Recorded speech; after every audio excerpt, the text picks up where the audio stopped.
जंगल के गहरे अंधेरे में रामपुर गांव डर के साये में डूबा हुआ था। हर रात दरवाजे बंद कर दिए जाते और खिड़कियां भी, क्योंकि गांव वाले एक खूंखार चुड़ैल की फुसफुसाहट करते थे जो सूरज ढलने के बाद शिकार पर निकलती थी रूहों की तलाश में। यह कहानी हमेशा से रामपुर को डराती रही थी, लेकिन अब यह सब सच लगने लगा था। जंगल जो कभी जीवन का स्रोत था, अब एक वर्जित क्षेत्र बन गया था और गांव वाले अपने ही घरों में कैदी थे, चुड़ैल के फिर से हमला करने का इंतजार कर रहे थे। डर ने रामपुर पर राज कर लिया था, उतना ही वास्तविक जितनी कि उसकी खामोश गलियों में छाई धुंध थी। रामपुर में जो डर फैल गया था वह सिर्फ अंधविश्वास या अफवाह नहीं था। यह एक ऐसा डर था जो हर घर में घुस गया था, एक ऐसी परछाई जो सूरज ढलने के बाद भी देर तक रहती थी। लोग बिना किसी निशान के गायब हो रहे थे और गांव जो कभी लाइवली और बस्टलिंग हुआ करता था, अब डर के मारे अपनी सांसें थामे हुए था। हर रात परिवार एक साथ सिमटकर प्रार्थनाएं करते थे, उम्मीद करते थे कि अंधेरा उन्हें छोड़ दे। खामोशी सिर्फ कभी कभी किसी मां के रोने या लापता माता पिता को ढूंढते बच्चे के डेस्परेट विलाप से टूटती थी। ये चुपचाप शुरू हुआ था। पहले एक किसान अपने खेतों से वापस नहीं लौटा, फिर एक जवान औरत पानी भरने जाते हुए गायब हो गई। जल्द ही एक दर्जन लोग गायब हो गए। उनकी जिंदगी स्कैटर्ड बिलोंगिंग्स और शैटर्ड मेमोरीज में बदल गई। खेत बिना देखभाल के पड़े थे, घर खाली पड़े थे और हवा दुख से भरी हुई थी। हर नुकसान गांव में तूफान की तरह आया, पीछे टूटे परिवार और अनसुलझे सवाल छोड़ गया। गांव वाले उम्मीद से चिपके हुए थे, लेकिन हर नए गायब होने के साथ वह उम्मीद कम होती जा रही थी। दहशत तेजी से फैल गई। गांव का चौक जो कभी हंसी मजाक की जगह थी, डर का जमावड़ा बन गया। मुखिया शंकर ने भीड़ को शांत करने की कोशिश की, लेकिन उसके शब्द खोखले लग रहे थे, खासकर तब जब उसका अपना भतीजा बिना किसी निशान के गायब हो गया। गांव वाले उससे जवाब चाहते थे, लेकिन उसके पास कोई जवाब नहीं था। उनके डर का बोझ उस पर पड़ा था और हेल्पलेसनेस की भावना ओवरवेलमिंग थी। डेस्परेट और आउट ऑफ ऑप्शंस होकर शंकर ने एक फैसला किया जिससे सब कुछ बदल जाएगा। रात के सन्नाटे में उसने मुंबई में सीआईडी से संपर्क किया। उसकी आवाज कांप रही थी जब उसने मदद की गुहार लगाई। उसने एक मॉन्स्टर की बात की, कुछ ऐसा जो इंसान की समझ से परे था, जो उसके गांव को तबाह कर रहा था। यह कॉल आखिरी रास्ता था। अंधेरे में भेजी गई मदद की पुकार, इस उम्मीद में कि कोई कहीं सुनेगा। रामपुर में दर्द रियल था। हर डरी हुई नजर और हर कांपते हाथ में एच्ड था। डर ओवरवेलमिंग था, एक जीवित चीज जो रात में गांव में घूमती थी और दिन में सपनों को हॉन्टेड करती थी। परिवार एक दूसरे से चिपके हुए थे, अपनों को अपनी नजरों से ओझल करने से डरते थे और हर परछाई में एक नया खतरा छिपा हुआ लगता था। फिर भी सबसे अंधेरे समय में भी उम्मीद की एक ग्लिमर बची हुई थी। गांव वाले क्षितिज की ओर देख रहे थे, मदद के आने की प्रार्थना कर रहे थे। रामपुर की एकमात्र उम्मीद अब सीआईडी पर टिकी थी। आउटसाइडर्स जो जवाब ला सकते थे, या कम से कम सुरक्षा की भावना। गांव इंतजार कर रहा था, डर और उम्मीद के बीच फंसा हुआ, जैसे जैसे रात लंबी होती जा रही थी। मदद के लिए कॉल किया जा चुका था। अब बस यही देखना बाकी था कि कोई जवाब देगा या नहीं, और अगर दिया तो क्या यह रामपुर को उस दहशत से बचाने के लिए समय पर होगा जो उसे निगलने वाली थी। यह केस एसीपी प्रद्युम्न की डेस्क पर आया और उन्हें तुरंत स्थिति की गंभीरता का एहसास हो गया। फाइल मोटी थी, जिसमें अनसुलझी गुमशुदगियों और ग्रामीणों के दिल दहला देने वाले बयान भरे थे। बिना किसी हिचकिचाहट के उन्होंने अपने सबसे अच्छे अधिकारियों दया, अभिजीत और पूर्वी को भेजा, ये जानते हुए कि रामपुर में उनका इंतजार कर रहे हालात को केवल सबसे कुशल और साहसी ही संभाल सकते हैं। टीम ने हर डिटेल की सावधानी पूर्वक समीक्षा की और गांव को घेरने वाले अंधेरे में रोशनी लाने के लिए दृढ़ संकल्पित थे। जैसे ही टीम पहुंची, रामपुर एक ऐसा गांव लग रहा था जिसने अपनी सांसें रोक रखी हों। हवा में तनाव भरा था और खाली सड़कों पर एक अजीब सी खामोशी छाई हुई थी। यहां तक कि जानवरों को भी कुछ गलत होने का एहसास हो रहा था। उनकी सामान्य आवाजें एक डरावनी शांति में बदल गई थीं। ग्रामीण बंद दरवाजों के पीछे से झांक रहे थे। उनके चेहरे डर और अनिश्चितता से भरे थे। उम्मीद कर रहे थे कि सीआईडी के आने से आखिरकार उनके बुरे सपनों का अंत होगा। शंकर, गांव के मुखिया, ने मुख्य चौक के किनारे उनका स्वागत किया। उनके चेहरे पर थकान के बावजूद आंखों में उम्मीद की एक किरण जगमगा रही थी। दिनों से उन्होंने अपने लोगों को और अधिक हताश होते देखा था और अब सीआईडी टीम के आने से उन्हें यह मानने की हिम्मत मिली कि आखिरकार मदद आ ही गई।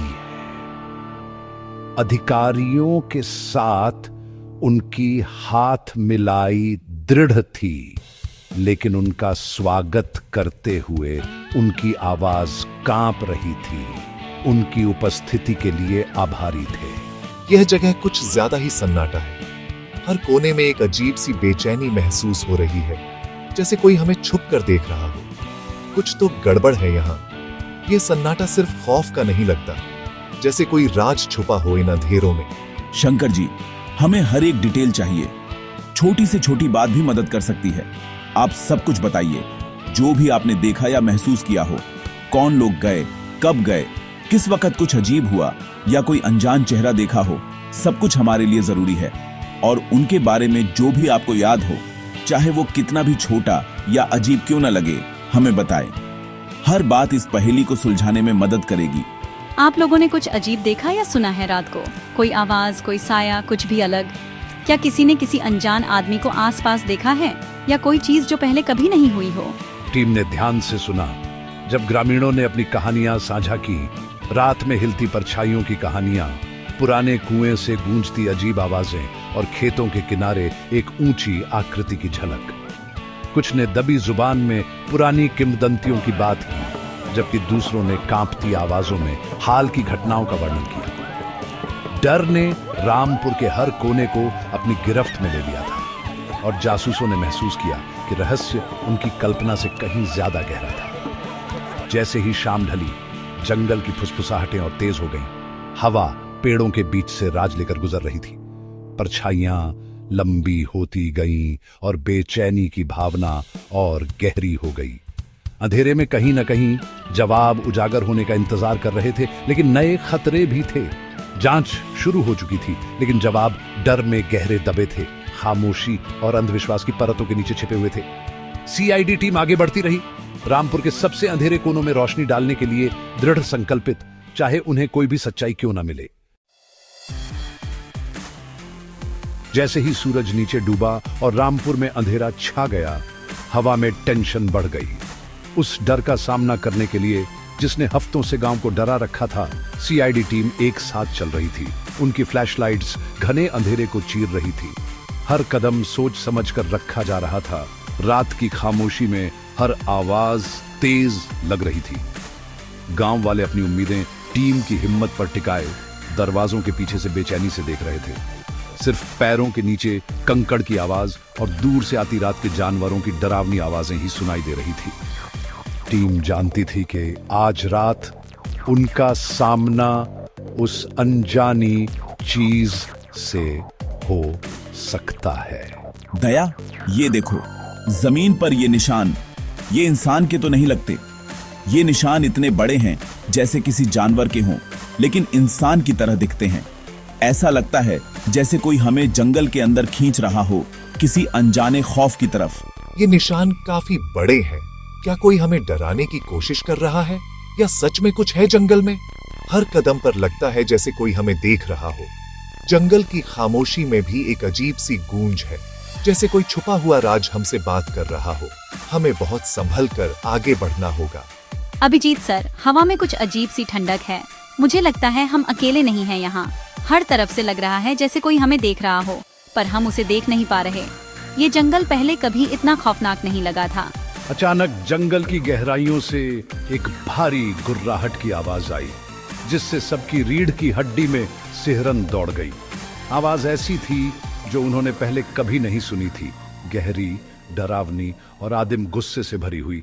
टीम ने तुरंत अपनी फ्लैशलाइट्स उठाई। स्रोत को ढूंढने के लिए उनके दिल तेजी से धड़क रही थी। जंगल उनके चारों ओर सिमटता जा रहा था। कोहरा उनके पैरों के पास ऐसे घूम रहा था जैसे वह जिंदा हो। अंधेरे से एक विशाल परछाई उभरी, लंबी चौड़े कंधों वाली, जिसकी आंखें एक अजीब लाल रंग से चमक रही थीं, जैसा कि कहानी में बताया गया था। वह आकृति धीरे धीरे जानबूझकर धमकी भरे अंदाज में आगे बढ़ी। उसकी मौजूदगी से शुद्ध बुराई झलक रही थी। एक पल के लिए समय रुक सा गया जब टीम ने अपने सामने उस अकल्पनीय दृश्य को देखा। रामपुर की चुड़ैल असली थी, या ऐसा ही लगा। उसकी आकृति फटे पुराने कपड़ों में ढकी हुई थी। उसके बाल जंगली और उलझे हुए थे। उसकी आंखें एक अलौकिक क्रोध से जल रही थी। गांव वालों द्वारा पीढ़ियों से फुसफुसाई गई कहानियां अचानक बहुत असली लगने लगी। टीम को एहसास हुआ कि वे कहानी के केंद्र में खड़े थे, एक ऐसे डर का सामना कर रहे थे जिसकी कोई व्याख्या नहीं थी। टीम डर से जम गई, डर के मारे लकवाग्रस्त हो गई, खुद डर की आंखों में देख रही थी। उस पल में मिथक और हकीकत के बीच की रेखा धुंधली हो गई और रामपुर की कहानी का असली डर अंधेरे में सामने आवाज मारी। वो डरावनी चीज देखकर टीम घबरा गई। एक पल के लिए तो बड़े बड़े अफसर भी डर से जम गए। वॉइस ट्रेम्बलिंग, क्या गोली किसी डायन पे असर करेगी? He's screaming, आह! हमें पीछे हटना होगा, अभी जल्दी। वो क्रीचर गरजा और आगे बढ़ा। टीम भागी, दिल जोरों से धड़क रहे थे। वो नाइटमेयर उनका पीछा कर रहा था खाली गलियों में। उन्होंने हेडमैन का दरवाजा अपने पीछे से बंद किया। पूरे डरे हुए थे। डायन पहला राउंड जीत चुकी थी। अंदर डर और समझ के बीच एक जंग छिड़ गई। क्या चुड़ैल असली थी या इस डर के पीछे कोई चाल थी? मैंने उसे देखा, उसकी ऊंचाई, उसकी आंखें, उसकी बुराई। आंखें स्थिर थीं, जैसे एलईडी लाइट्स, और वो दहाड़ तेज थी, असली नहीं। वो पैरों के निशान एक जैसे थे, शायद स्टिल्ट्स। पहली सुलझने लगी। चुड़ैल एक भेस थी, डर अपहरण का एक बहाना था। लापता लोग किसी राक्षस के शिकार नहीं थे, बल्कि डर का फायदा उठाने वाले एक अपराधी के। टीम का डर अब दृढ़ निश्चय में बदल गया। अब वे एक अपहरणकर्ता का पीछा कर रहे थे।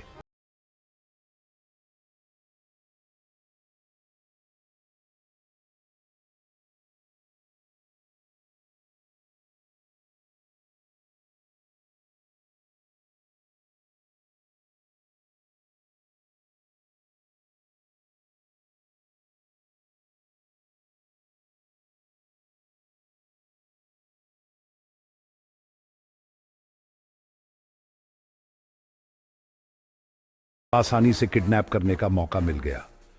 दया और अभिजीत ने अजीब फुटप्रिंट्स का पीछा करते हुए जंगल में एक छिपे हुए रास्ते से पुरानी खंडहरों तक पहुंचे। अंदर एक हल्की रोशनी चमक रही थी। उन्हें अड्डा मिल गया था। सच करीब था। टीम ने जाल बिछाया और ध्यान भटकाकर चुड़ैल को दूर भगा दिया। दया और अभिजीत खंडहरों में घुस गए और लापता ग्रामीणों को जिंदा लेकिन बंधक पाया। उन्होंने कैदियों को आजाद किया और इंतजार किया। ये खत्म हुआ, भागने के लिए कोई जगह नहीं है। चुड़ैल ने हमला किया, लेकिन दया ने आकृति को गिरा दिया और नकाब फाड़ दिया। उसके नीचे भैरव स्टिल्ट पर एलईडी आंखों और एक वॉइस मॉड्यूलेटर के साथ। राक्षस सिर्फ एक आदमी था। उसकी शक्ति डर और अंधविश्वास पर बनी थी। किंवदंती का पर्दाफाश हो गया। भैरव के पकड़े जाने और गांव वालों के सेफ होने के बाद रामपुर फिर से जी उठा। डर की जगह अब सुकून और जश्न था। आपने सिर्फ हमारे लोगों को ही नहीं बचाया, आपने हमें हमारे अपने डर से बचाया। सीआईडी टीम रामपुर से यह जानते हुए निकली कि उनकी असली जीत शांति बहाल करने में थी। मुंबई वापस आकर एसीपी प्रद्युम्न ने उनकी हिम्मत और लॉजिक की तारीफ की। उन्होंने यह साबित कर दिया था कि सबसे डरावनी कहानियों को भी सच्चाई से हराया जा सकता है। दुनिया में कोई भी डर, कोई भी अंधविश्वास इंसाफ की रोशनी से बड़ा नहीं हो सकता। इंसाफ हमेशा किसी भी डर से ज्यादा ताकतवर होगा।